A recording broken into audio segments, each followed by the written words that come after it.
tuli wano ku Sheraton olunaku olwaleero okulaba nti tubategeeza Kivulu ekiriyo ng'ennaku z'omwezi 31 nga tuyingira omwaka omupya. Kivulu kino kizze kitegekebwa wano ku Sheraton era byonna ebiyise ebibadde bitegekebwa ffe nga poliisi tuwaayo byakwerinda era tetufunye kaseera kazibu konna mu ebivulu byonna ebitegekebwa ebbanga ery'emabega. Tewali akoneddwa, tewali balwanyi oba ne wabaawo akubibwa ekikonde n'avaayo nga mufu, naye ekyo tekirina kutweyibaaza. Tusigala tuli beetegefu, tuteekawo buli kimu ekisoboka okulaba nti tutangira ebikolwa ebikyamu naddala eby'obutujju, ebyababbi abaagala okubba amasimu specifically, then waliwo ne bano ababa baagala just okuleetawo embeera etali ya bulijjo nga baagala kuba kukubi bantu. Omuntu ayinza okuwulirako obubi olw'okuba ovuga emmotoka oba ogifulumamaawo nakuba ekikondo. So embeera eyo gye tugezaako okwewala era tudeployingira ddala abasirikale abali mu ngoye zaffe eza bulijjo ng'eza poliisi, then newabeewo ne bano botajja kulaba mu uniform naye ng'abategesi bo babamanyi kuba wabeerawo n'ekibawulo ekyenjawulo abategesi bakwatagana nabo kibamanyi. So n'olwekyo tubasaba gyabo bonna bagenda okwenyigira mu bikujjuko eby'ennaku z'omwezi 31 wonna we muli wano mu Kampala n'emiriraano tutaddewo ebyokwerinda eby'enjawulo. Tetulinze kutuuka ku lunaku olwa 31 okulaba nti nno twenganga abamenyi b'amateeka. Twatandikirawo omwezi oguwedde mu Novemba okutandika okukola ebikwekweto mu bitundu eby'enjawulo. Waliwo abamenyi b'amateeka ababeera ku wakilisiti zaffe nga tubanoonya era bwe tufuna amawulire we bali tuzze tukola ebikwekweto ne bakwatibwa. Essaawa zino abasinga bali mu makomera ag'enjawulo wano mu Kampala n'emiriraano. So n'olwekyo tusaba nti abantu mubeere beegendereza, bw'olaba ekintu kyonna ky'otamanyi mu Kivulu abapoliisi bajja babalabwako bategeezeeko ku essimu ze twasobodde okuwa abantu kisobole okuba nti obukuumi obw'enjawulo ku lunaku olwo. Mugoberere ebiragiro by'aba traffic. Amakubo agamu ku lunaku olwo gajja bba gaggaddwa, amakubo agayingira eno oba agafuluma bajja bba babalaga wawe mwina okuyita. So tusaba abo bonna abagenda okuba nti mubeeyambisa amakubo ago okugoberera ebiragiro by'aba traffic abagenda okubeera ku makubo ago, era n'okupaakinga w'osanze ekyo nakyo twakiweze kubiriza abantu okumakinga sure nti emmotoka yo woogitadde eriwo mu mateeka oba ogiteeka mu kkubo ejjabba eggibwawo ate okugijja ku poliisi yaffe ejjabba osasula engassi. So tubasaba kubeera abeegendereza n'amamotoka gammwe kuba gayinza okwonoonebwa, bayinza okwonoona oba okugabbamu ebintu oba ffe okugajjawo oba ogapaakinze bubi ne tugatwala wali ku CPS. Tujja bba ne counter terrorism police okuba nti nno emonitaringa ebiriroliro, okuba nti nno emonitaringa abo bonna bagenda okuba nga bayingira. Oba olina ekintu nga kyekuusa obumenyi bw'amateeka ng'enjaga bwe tuzze tubyogerako wano ebiragalagala, ebyo byonna bijja bba bikugibwako ate okwatibwe okulweko emisango olw'okubeera n'ebintu ebyo bye tuba tukusanze nabyo. So abalina ebiragalalagala tukubiriza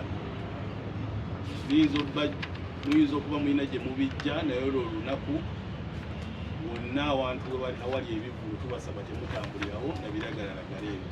Tulina embwa ezigonga olusu ezijja okuba nga zirawuna buli wamu okulaba nti notwetengera ebikolwa eby'obutujju n'abantu abalina ebyo ebintu ebimenya amateeka. So n'olwekyo tubasaba okugoberera amateeka olunaku olwo, era njagala okubategeeza nti fireworks wanowo bagenda bba bazikuba bulungi era nga poliisi ewadde obukuumi kuba tufa abalina mandate ey'okuwa obukuumi fireworks gy'ozikuze, era ne tubeera naawe naddala aweereddwa omulimu gw'okuba nti naakuba fireworks mpaka bw'ozikuba bwe tukakasa nti ziweddewo ne tuvaawo. Tewali kusigazaawo balansi gwakubya oba ozzeeyo. Bw'oba wagambye nti n'ogenda kuba buntu 10 ne buggwaawo tumakinga sure nti nno obukubye bwonna ne tuvaawo. Kuba tomanya oyinza okwagala okukakozesa ekikolwa ekikyamu. Fireworks ziri dangerous nnyo. So tusaba okugoberera ebiragiro ebinaaba bibaweereddwa abenyigira mu bizinesi ya fireworks. Amateeka ago oba togagoberedde omwaka ogunaaba guddako tujja kuba tukublacklistinga nga tugoberedde mateeka aga fireworks era tujja kukiriza okuba fireworks. Tubasaba kugoberera amateeka ago tusobole okulaba nti bwe tuyita mu mwaka nga tewali buzibu bwonna butwolekedde. Kansabe ku mikolo gyetegese egy'omulundi guno. Boxing Day tujja kubeera Entebbe, ku 31 tujja kubeera wano, then ab'e Kampala abatasobola genda Entebbe tujja kubeera kwa Kamwezi. Nkubiriza Bannayuganda mwenna mujje mu bungi munyumirwe ate mufune ekiva mu ssente zammwe musasudde. Naye mu ngeri enjawulo nsabya abavubuka mwenna n'abawala abenyigira mu kunywa ebiragalalagala temugeza ne mujja, kuba banakusanga n'ebiragalalagala mu kimu ku bino ebintu byetegeseemu emikolo, poliisi egenda kukwata. Ku luno poliisi ereese akuuma akawunyiriza okulaba ani alina ebiragalalagala mu mubiri bamutwale butabika bamujjanjabe.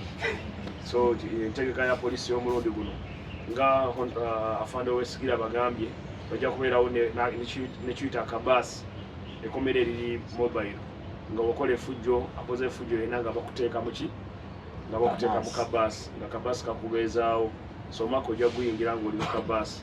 So mbakubiriza abakozi b'effujjo mwenna temuzungira ku Sheraton, temugenda Ntebbe ate temugenda kwa Kamwezi.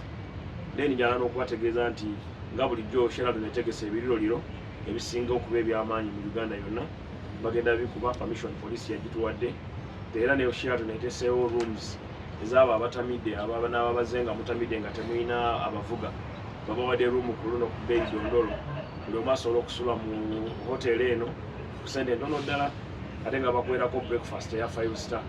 So mbakubiriza abazadde n'abaana mwenna mujje ku Sheraton.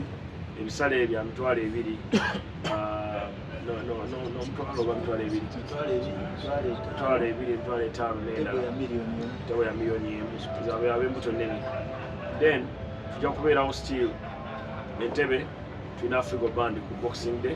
Ku luno ku Sheraton ekyenjawulo Afrigo egenda kuba endongo, ejja kuba lukoba ku lukoba kuva ku ssaawa emu paka ssaawa 4. Then bano abakuba CD bo bajje basulemu ki basulemu CD.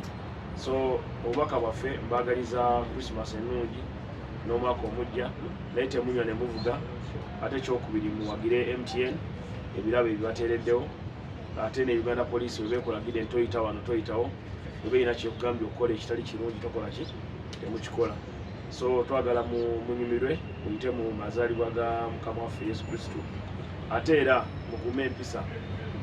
Abanywi b'enjaaye, abakawunga, abaki mwenna begayirire temukola, n'ab'ebigaali mulina gurupu ezikwata ebigaali neziyita ku makubo eyo, mugezeko mubikolere ewala naye si mu Kampala wano wakati, poliisi ejja kubakolako.